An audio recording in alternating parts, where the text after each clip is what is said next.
Hey friend, please subscribe. 1 second for you. Big deal for me. My hands were still sore from the retractor when my phone buzzed. I didn't even look at the screen. I knew it was Kara. I was 36, a trauma surgeon at Riverside Memorial in Columbus, and I'd just come off a 5-hour emergency X-lap that nearly tore the kid in half. We saved him. I collapsed on the staff room couch at 4:20 in the morning, shoes on, scrubs damp, brain running low. At 7:15, my phone rattled against the tile. I picked up. Kara's voice came through cold. Another all-nighter? No congrats. No, did they make it?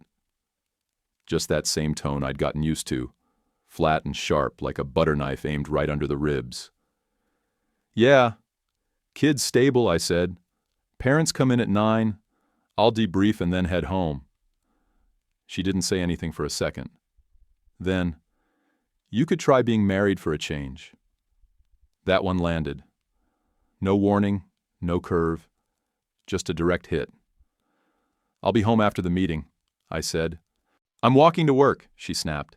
We can't afford gas while you keep turning down gifts. And there it was. Again. My stance on that had always pissed her off more than the hours. I didn't take bribes. Patients' families sometimes tried. Cash, wine, restaurant cards, you name it. Especially after big saves. I always said no. Not because I thought I was better than anyone. I just didn't want to owe favors I didn't remember asking for. Let me ask you something. Share in the comments how's your day going and where are you joining from? And let's continue. Kara thought that was self-righteous. I thought it was clean. She ran a boutique salon, poured every dime back into it, and made it clear my paycheck had to cover everything else. Rent, food, car, utilities, random crap like dog-sitting fees for her sister's mutt. We fed the landlord before we fed us. Later that morning in the cafeteria, Derek, my closest friend since residency, slid into the seat across from me with a chocolate milk and said, "You're killing yourself to stay broke, man." That woman's not going to stick around. I told him we'd gotten married back when all we had was ramen and gas money. Money makes people weird, I added.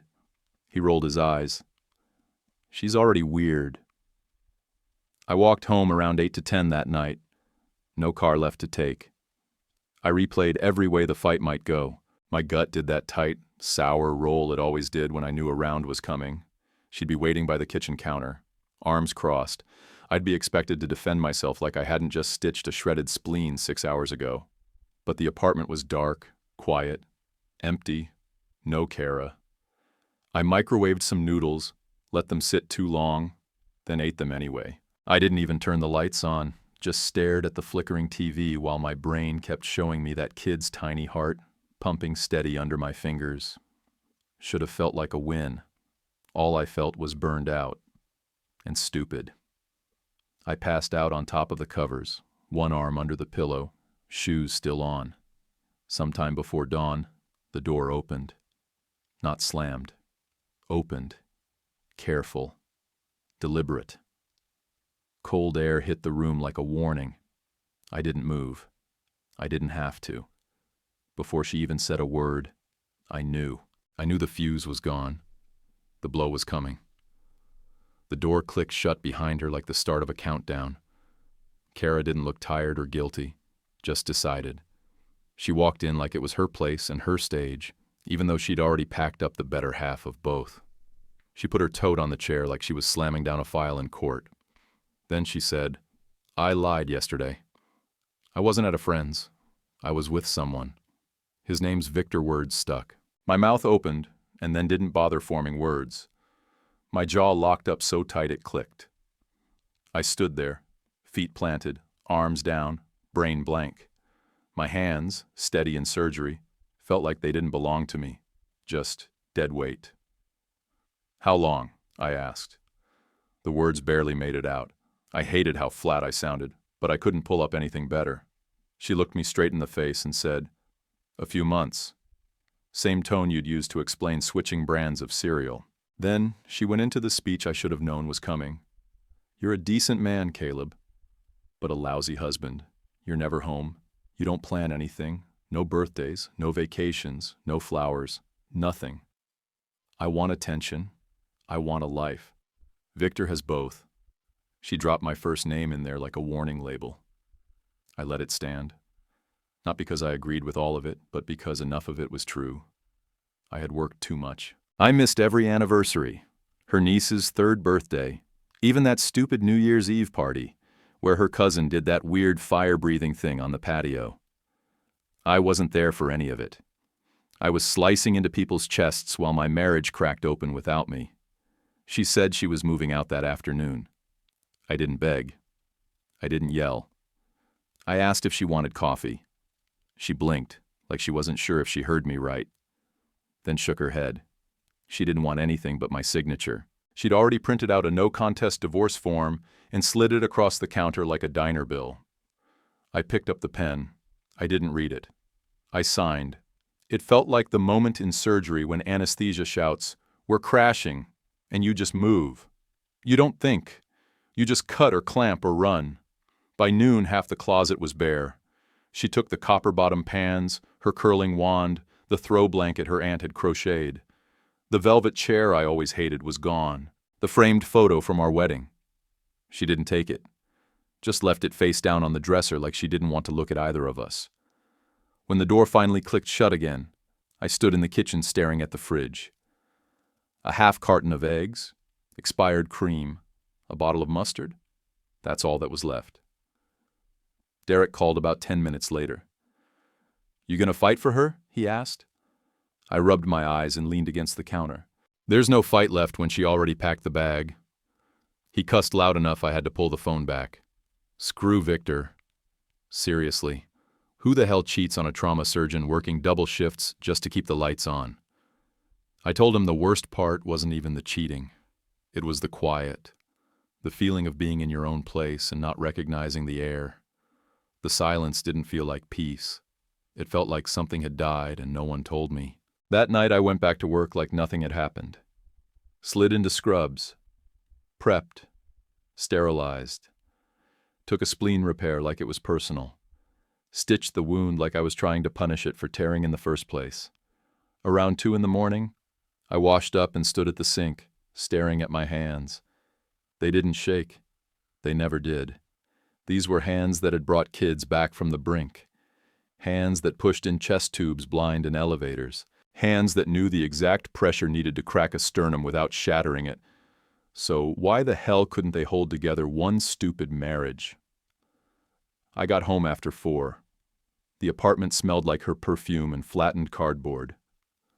I stood in the doorway staring at the echo of her, the dent in the couch cushion, her mug still drying by the sink, the ghost of her hair stuck to the bathroom mirror. I found the wedding photo she'd left flipped down on the dresser.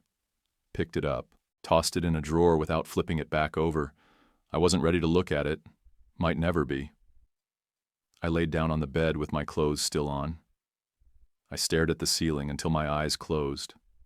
Slept for 13 minutes. Then the pager went off, and I was on my feet like someone pulled a ripcord.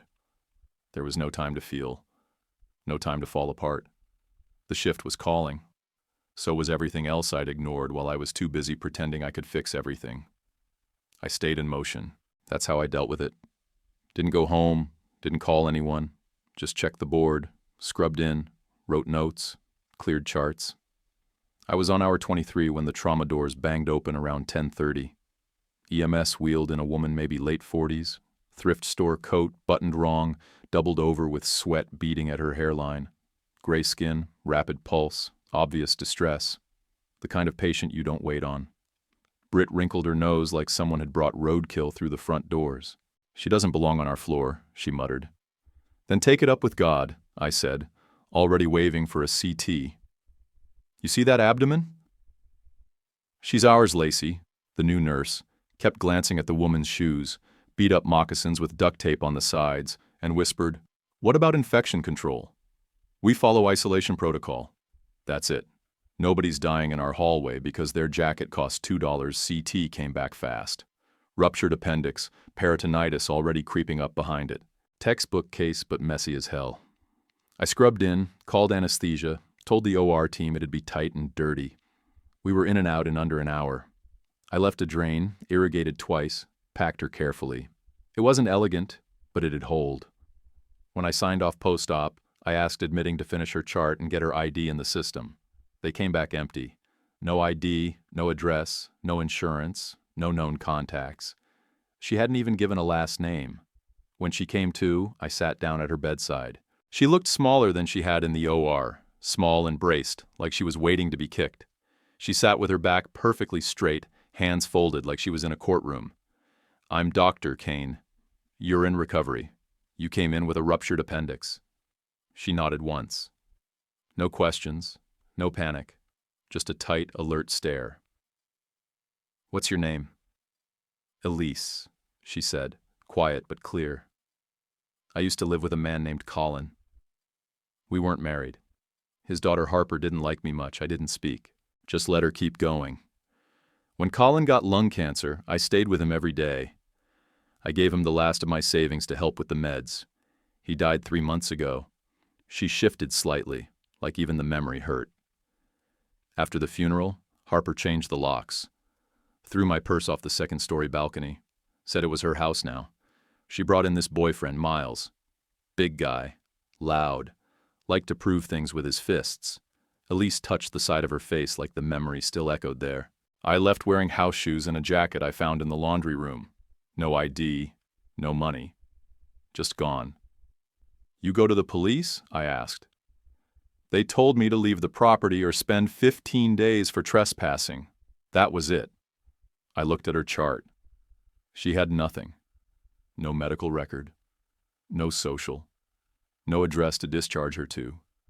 That's the part people don't get.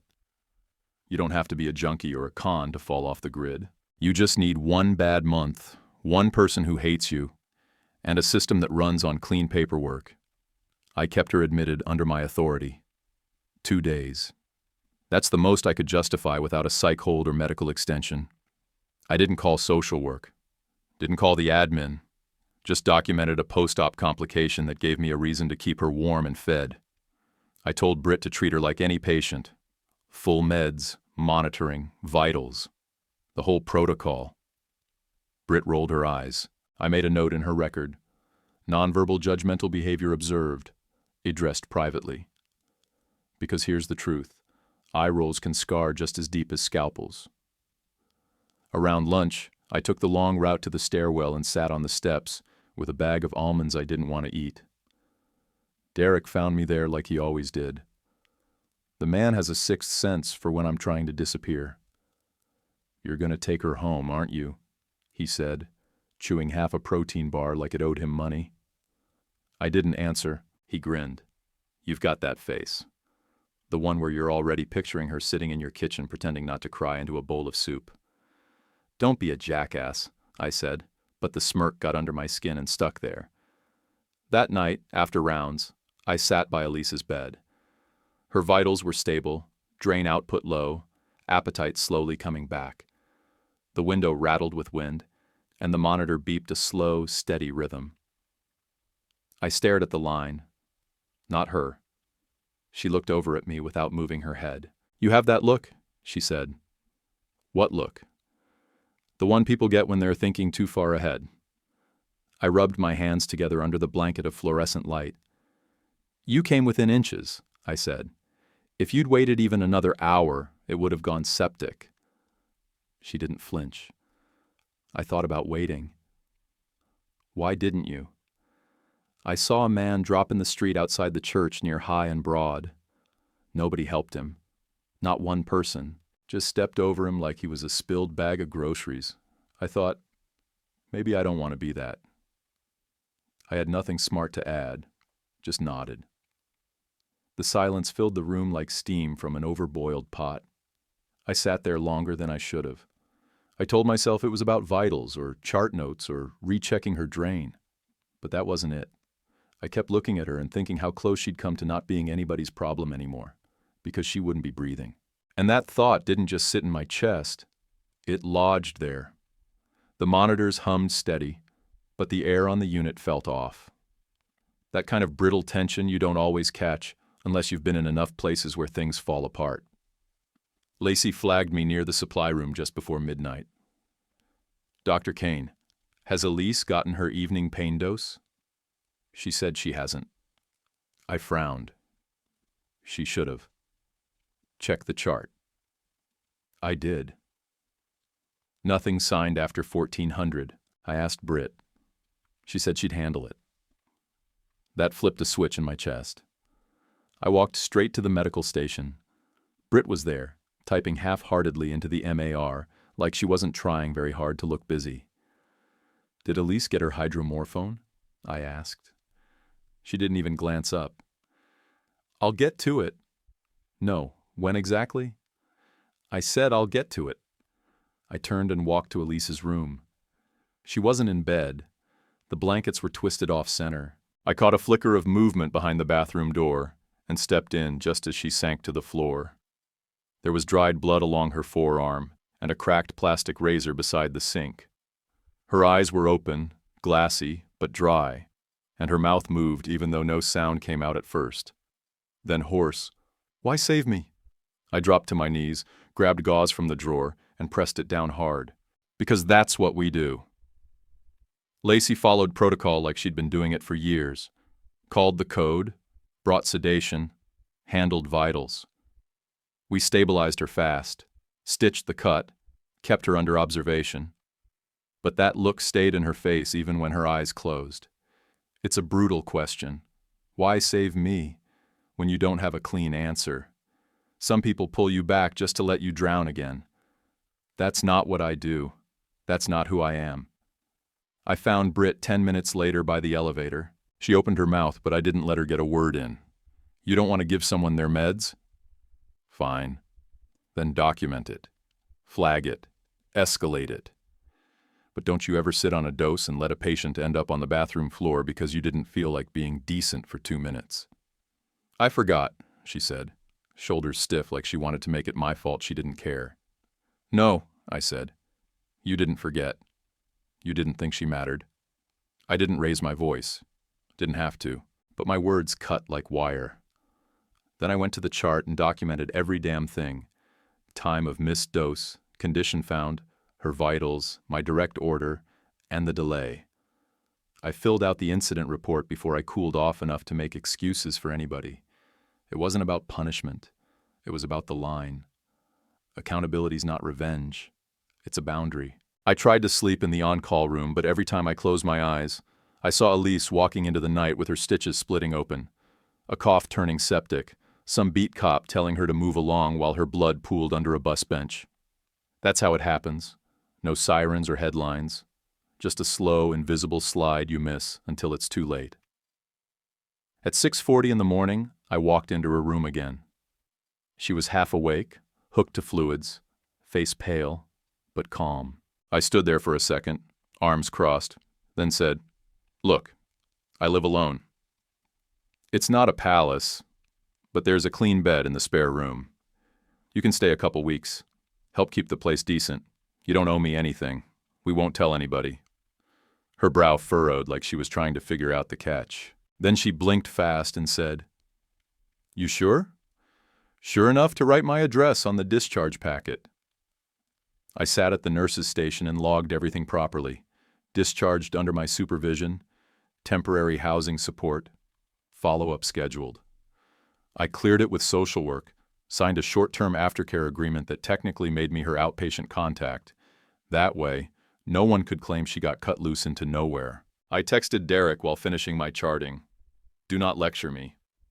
He replied with a thumbs up and a hot dog emoji. I stared at it for a second, shook my head, and moved on. Walking her to the exit felt surreal. Elise moved slow, hunched under her coat like she was still hiding. Her hospital bag was one of those reusable grocery totes, fraying at the handles. She didn't say much on the way down, just walked with her hands clutched in front like she was afraid someone might take back the offer before she made it out the door. We passed Britt near the admin desk. I didn't say anything. Elise didn't look at her. Outside, the air was sharp enough to sting your nose. January in Columbus cuts different when you've been watching death creep through someone's body for hours. I unlocked the car and popped the trunk so she could toss the bag in. "Your car smells like peppermint," she said. Better than dried blood, I answered. She gave a half smile. Not big, but it showed up. The drive to my place didn't take long, but the silence did. Elise kept glancing out the window like she expected the view to change. Like this might all turn out to be a long hallway she dreamed while on meds. At the apartment, I unlocked the door and said, "It's not fancy. Spare room's yours. Bathroom's to the left. Kitchen's open game. You see something needs cleaning. Clean it. You want to rest. Rest. I don't care." She stepped inside slow, eyes darting like she was scanning for exits. "I'll try not to be a burden," she said. "You're not," I said. "You're a person who didn't deserve what happened." That's all she nodded once. Then went to the spare room and shut the door with a quiet click. I stood in the hallway watching that door. Bringing a stranger home felt like swallowing a knife. Wrong in every protocol way, but right in every part of me that still remembered why I started this job in the first place. I told myself it was temporary, that it was just a patch, that I'd help her stabilize, get her documents back, move on. People lie to themselves all the time just to sleep. I wasn't better than anybody else. By the second morning, Elise had rearranged the spice rack, bleached the bathroom tile, and left a list on the counter titled, "This apartment has potential." She wasn't nesting. She was reclaiming space like someone who'd had it taken from her one too many times. The eggs she made that morning had red peppers, scallions, and something spicy I still can't name. I took a bite and froze mid-chew. I hadn't eaten a real meal cooked in my own kitchen in maybe a year. It hit different, like I'd been camping inside my own life without realizing it. I handed her $70 from my wallet later that day. "Groceries," I said. "Save receipts so I can reimburse." She actually laughed. "I used to track budgets for charity auctions in the six-figure range," she said, tucking the bills in her back pocket. "I think I can handle eggs and apples." That made me look at her a little closer. She was still thin, still healing. But the posture, the way she handled space, it was coming back. She wasn't used to being invisible. She'd been someone once, and not that long ago.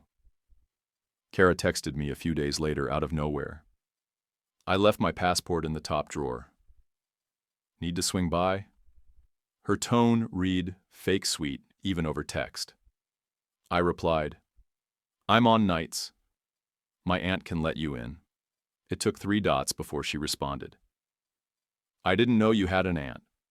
"New development," I wrote, then put the phone down and didn't check it again for hours.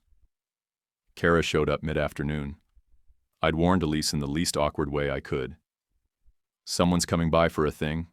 Just let her in and don't ask questions." She opened the door with her usual calm. "Hi," she said. Kara blinked once, stepped inside, and Elise vanished into her room like smoke. Not fast, just clean. I figured they didn't know each other. That night, my phone blew up like a code alert. 9 missed calls, a string of texts. "Call me. Please. This is insane. I need to talk to you right now." I met Kara at a coffee shop the next morning. She was already at a table, stirring sugar into an empty cup like she was trying to hypnotize it. "She used to come into the salon," she said, not bothering with hello. "Elise. Back when she was with that guy, Colin. Daily blowouts, perfect nails, big tips. I thought she was one of those private school women who wear yoga pants and run boards."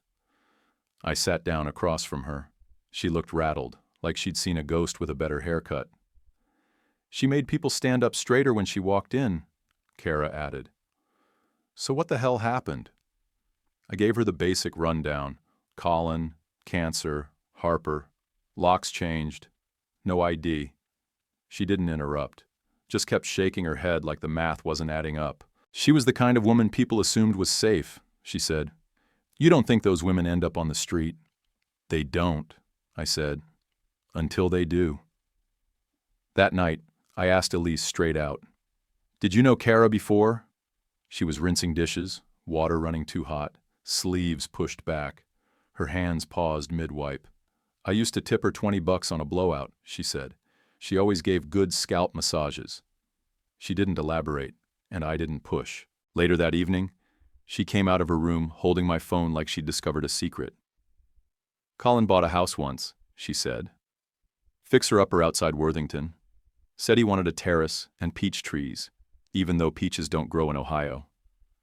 Harper hated it. Thought it was tacky." She pulled up a listing. Same house. Harper was selling it now. Ugly photos, outdated cabinets, a bathroom that looked like it hadn't seen bleach in years. But the price made me blink. "How much of a fixer-upper are we talking?" I asked. "Needs a roof. And probably a new foundation. Maybe a priest," she said. "But the bones are good." Colin loved it. I stared at the screen.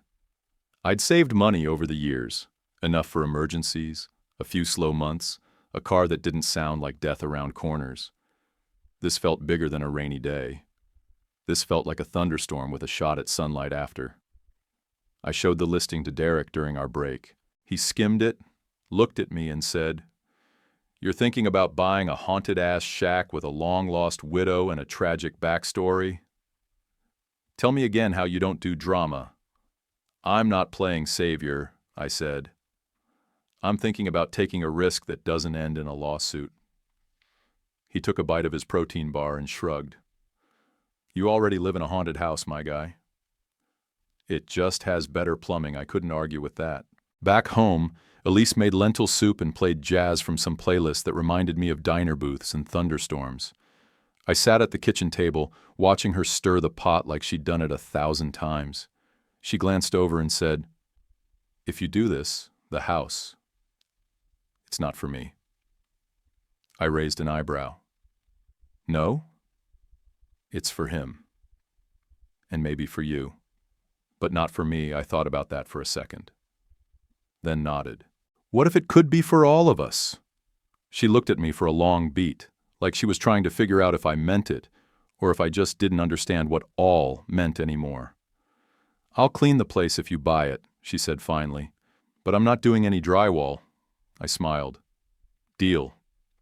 And just like that, something cracked open. I met Harper at the house on a Saturday morning so windy it felt like the siding might rip clean off. She stood on the cracked front step with arms folded, that trainer's posture locked tight, and kept rubbing her lower back like a warning light no one was paying attention to. "You're early," she said. "You sound surprised." She smirked without smiling and led me inside. The place smelled like pine sap and stale air. The dust was thick enough to write in, and the kitchen hadn't worked since Bush left office. Everything rattled underfoot. Drawer handles, floorboards, maybe even ghosts. She walked me through the hall, pointed out which walls were load-bearing and which ones were just in the way, showed me the closet where every leftover thing had been shoved. Half of it looked like Colin had meant to finish the job but ran out of time, or breath. Out back, the tree line ran deep and dense. The wind pushed through them with a kind of voice, a low shushing that made the city seem 100 miles away. Harper pointed toward the shed. "That's full of rotted lumber and something raccoon-shaped I'm not opening." "Charming," I said. She turned, faced me square.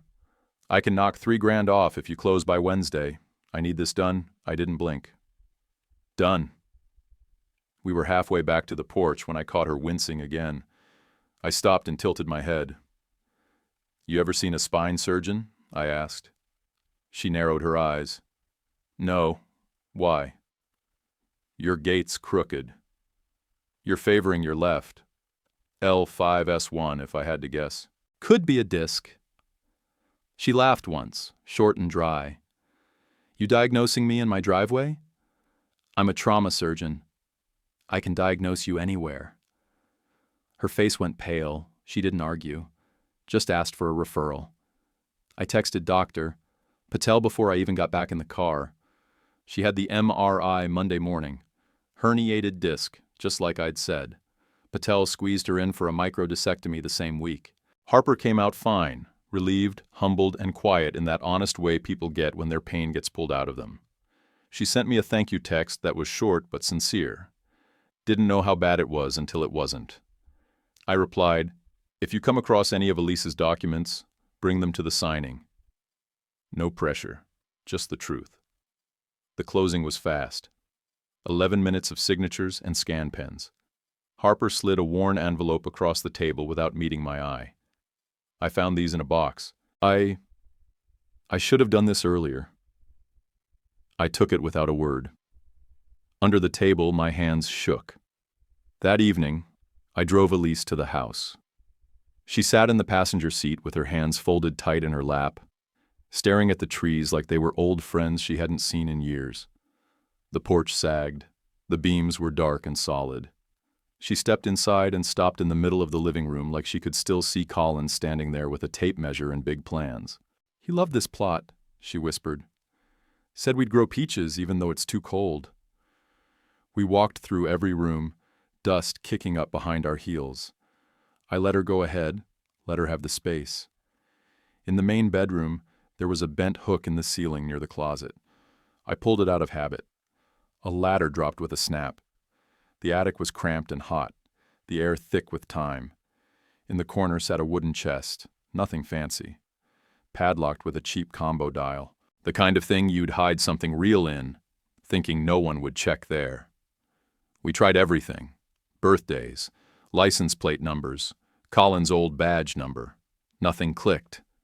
I made burgers while Elise kept guessing combinations in the attic like a woman on a mission. She came down frustrated, arms crossed. "What were Colin's passwords usually like?" I asked. She paused. "Mostly dumb ones. Our anniversary, the cat's name, or the day we met." I looked up. "When was that?" "May 12th, she said. "At the nursery." I was buying soil. He was cussing out a wheelbarrow. I rolled the numbers, 0512. The lock clicked. Inside, rings, loose stones wrapped in tissue, old jewelry tucked into a velvet pouch, and a letter. Folded, thick-lined paper.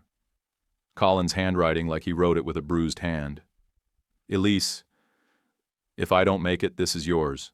I couldn't keep it in the bank. Harper would fight you for it. Don't let her guilt you. Don't let her win." See, she read it once, then again. Her lips didn't move, but her chest shook. Then the tears came, slow and sharp like something cracking from the inside. I didn't touch her, didn't offer a shoulder or a word. Just stood there while she folded the letter and held it like it might disappear if she blinked. We closed the chest and drove straight to the bank. Safe deposit box, key in her name, contents documented and signed.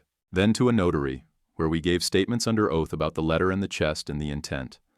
No loopholes, no drama later, no "he said," "she said," when it came time to move forward.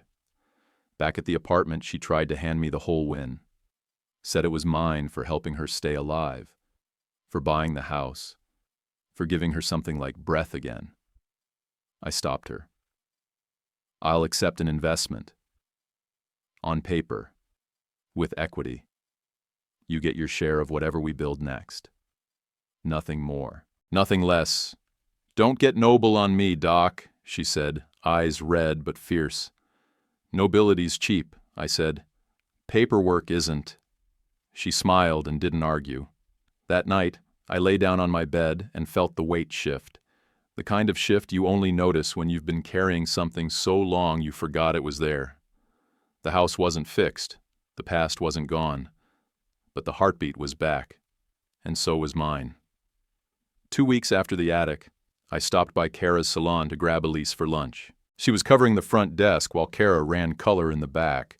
I hadn't made it past the waiting chairs when a woman walked in wearing oversized sunglasses and holding her forehead like it might fall off. "Wedding this weekend," she said. "Can you hide a disaster?" Elise looked at her for maybe 2 seconds before standing up. "You need a doctor, not a stylist," she said.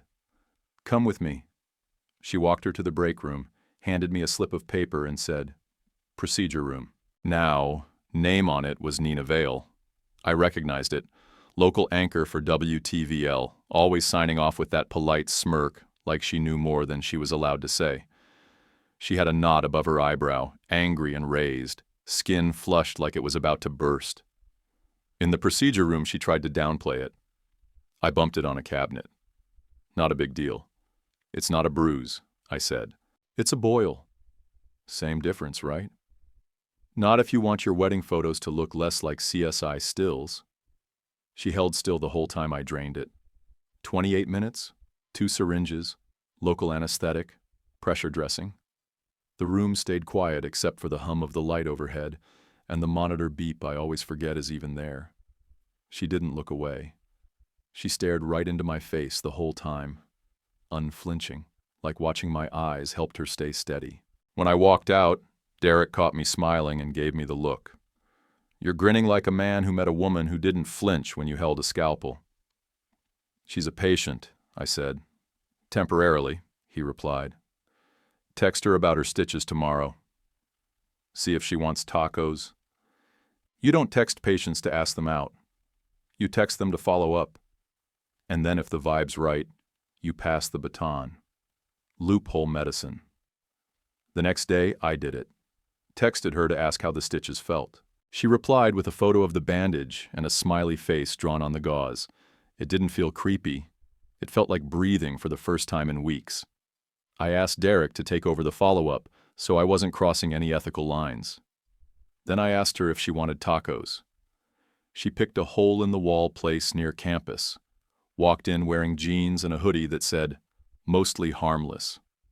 She told me about her last fiancé, jealous, controlling, charming in public, but cruel in the car ride home. I told her about Kara, about the marriage that gave me nothing but gray space and missed dinners.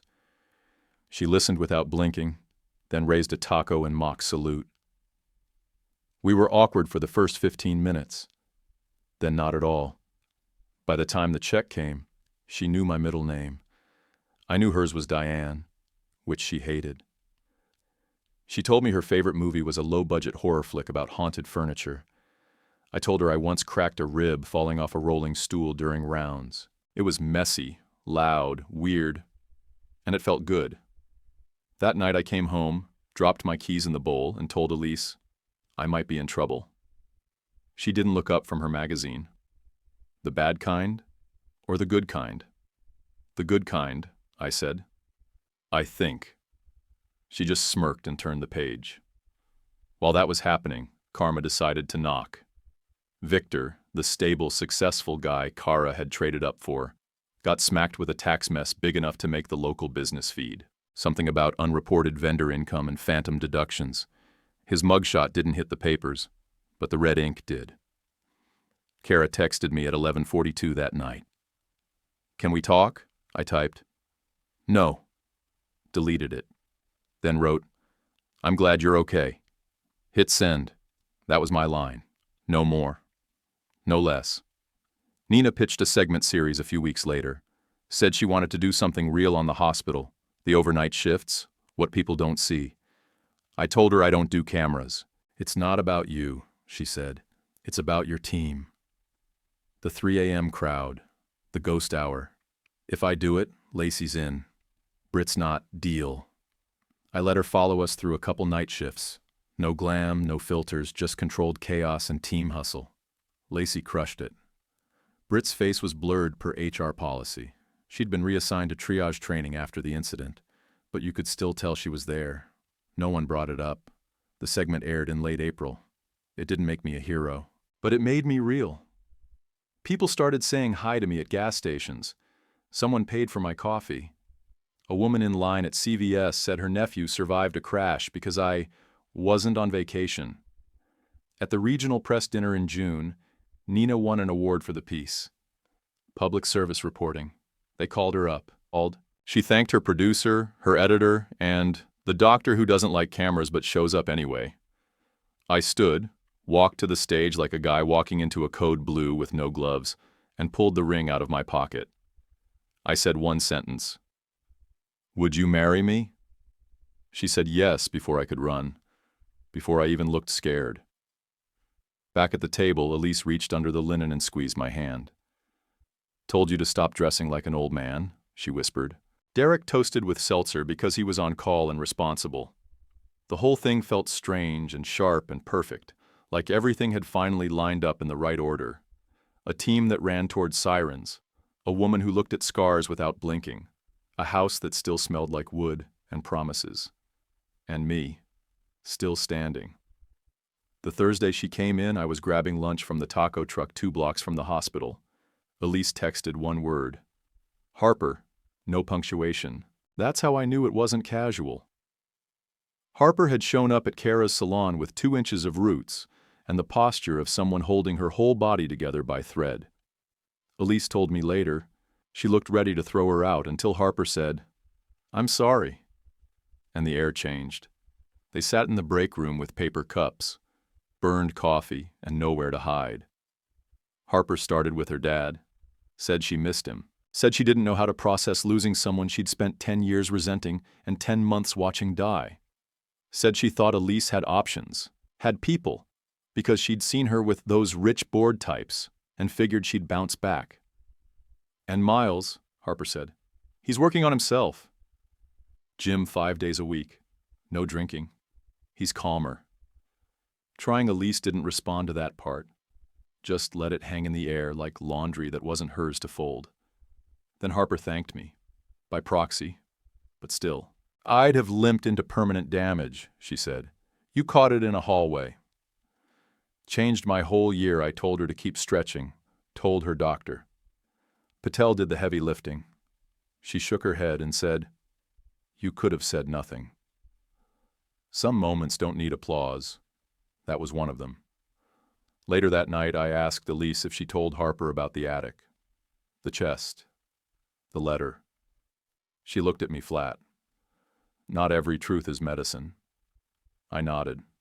She had a point. Some truths rip peace wide open just to prove they're honest. Sometimes silence is the strongest boundary you can draw. At the hospital, the incident report I filed after Britt's lapse didn't just sit in a drawer. It made ripples. The admin rolled out a pilot policy for unhoused patient admissions, short-term vouchers, social work kits, adjusted discharge timelines. Not a revolution, but a start. They also posted new guidance. Pain medication is not optional. Someone laminated it and stuck it on the medroom door. I didn't ask who. A week later, Britt asked to transfer. She caught me outside the locker room and said, "Community education's hiring. I think I'd be better there." I didn't smile, didn't pretend anything was fine. I said, "If you're serious, I'll write the recommendation." "I am," she said. "I messed up. I know, then I'll back you."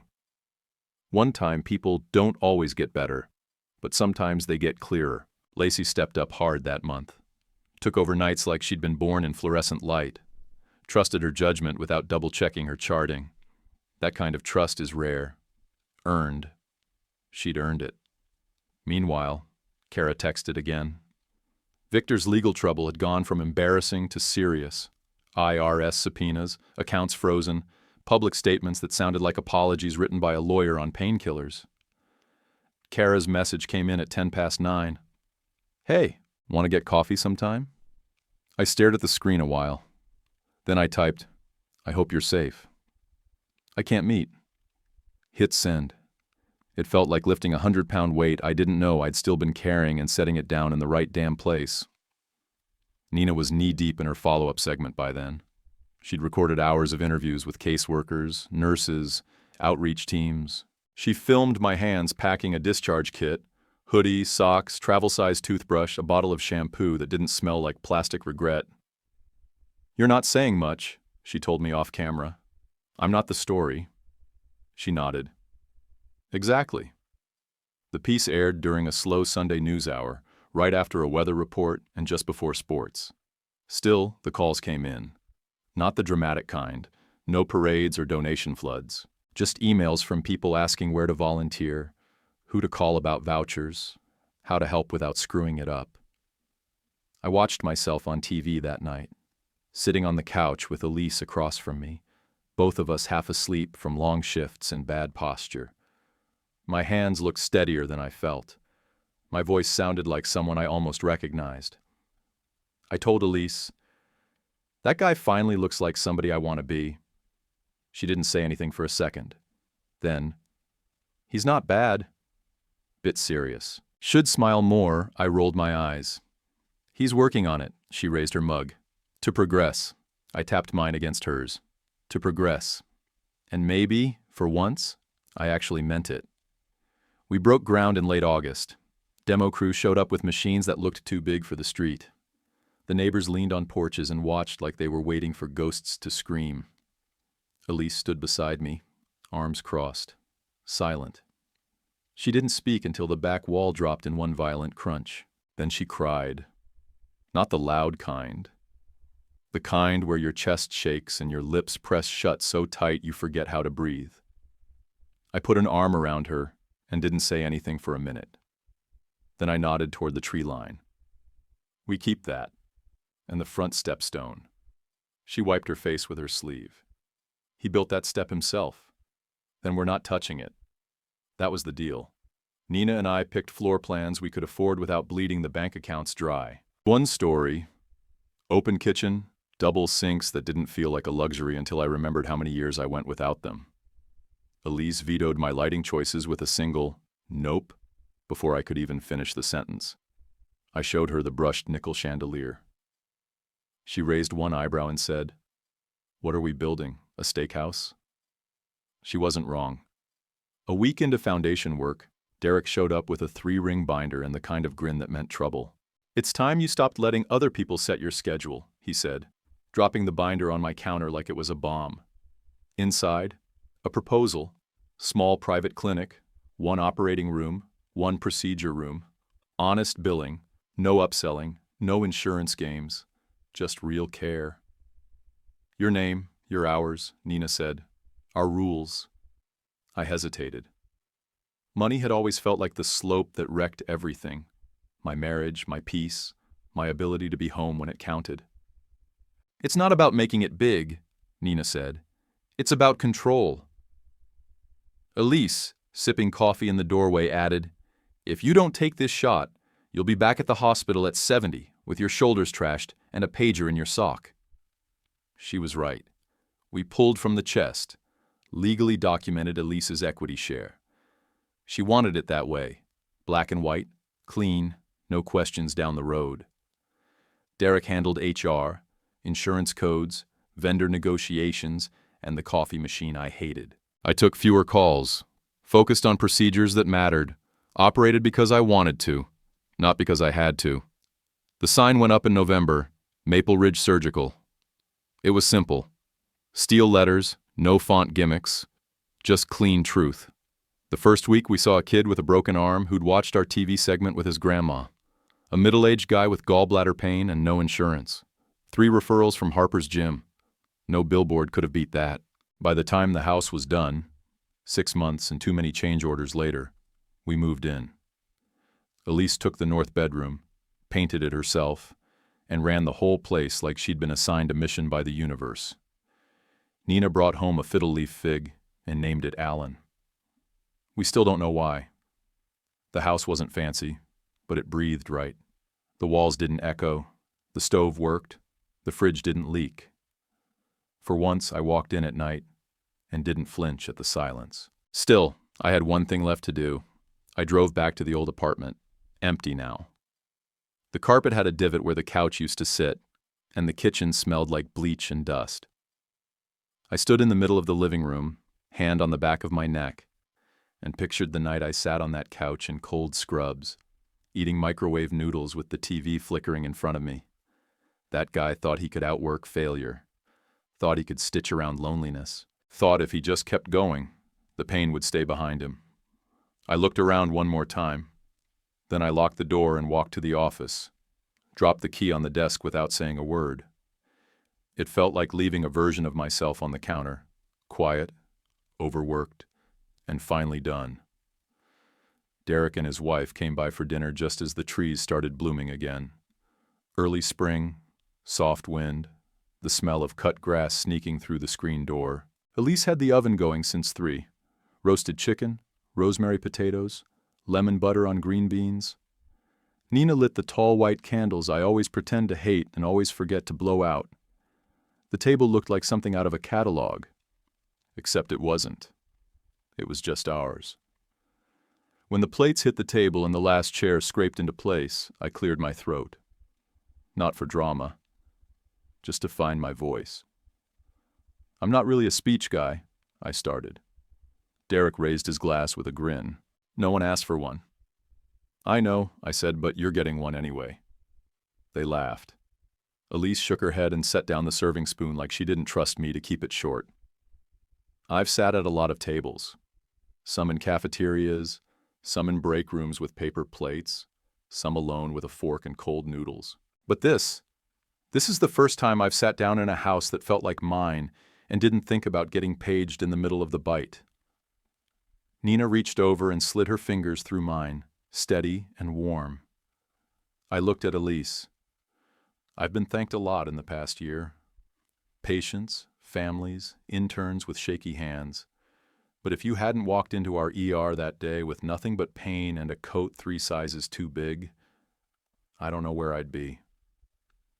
You kept me from going bitter. You gave me something to come home to. She wiped her eyes with a napkin and waved me off like I was overselling it, but she didn't argue. She never did when I told the truth. I looked at Derek next. This clinic only runs because you handle the parts I can't stand. HR, billing, forms I forget to sign. You're the engine. I just steer. He raised his glass again. And drink seltzer like a responsible surgeon. To Lacey, I added, our secret weapon. Nina leaned in. And what about me? I turned to her, hand still in mine. I don't deserve you. But I'm going to spend every day making sure you laugh anyway. She snorted. You're halfway there. That afternoon, Harper had texted us a baby photo. A tiny boy wrapped in a yellow blanket with eyes like Colin's. The message said, "Thank you for the second chance." We didn't reply. Didn't need to. That kind of gratitude doesn't come with an invoice. It's just a knot that got untied. Kara had texted a week before that. Can you recommend a surgeon for Victor? I typed, please contact scheduling. No sign-off, no apology, no opening left. Sometimes dignity is a door you learn to close quietly. After dessert, I stepped out onto the porch. Elise followed with a mug of tea. The candles flickered behind us, and the trees made that soft whisper they always did when the wind knew how to move them. We weren't rich. Not in the way people meant when they said jewelry. Most of that chest had gone into boring things. Permits, secondhand equipment, support funds for patients who came in with a story and a scar. But we had enough. A clinic that didn't cheat. A house where no one yelled. A porch where Elise read the paper and Nina teased me about my old man shoes. And a fig tree named Alan that somehow refused to die. I used to think revenge meant making somebody pay. Now I think it means building something they never get to touch. I said goodnight to our friends, turned off the porch light and locked the door. Nina was waiting inside. Elise folded napkins with military precision. Derek finished the dishes like he owed us rent. I kept quiet and just breathed. Not every door opens when you pull. Some need a new key. Some need a second try. Some hide behind ladders and ceilings you forgot to look up at. I'm older now. Shoulders ache more. Pager doesn't go off anymore, but my instincts still wake me at 4 a.m. But I believe in the quiet win, in steady hands, in people who stay. That's enough. Did Caleb make the right call letting Elise stay? And who would you let into your home if it risked your peace? Drop your answer in the comments. I'd really like to hear your take. And if this story hit you hard, hit that subscribe button and stick around for more. YouTube picked this for you. Tap it. Let's see if they guessed right.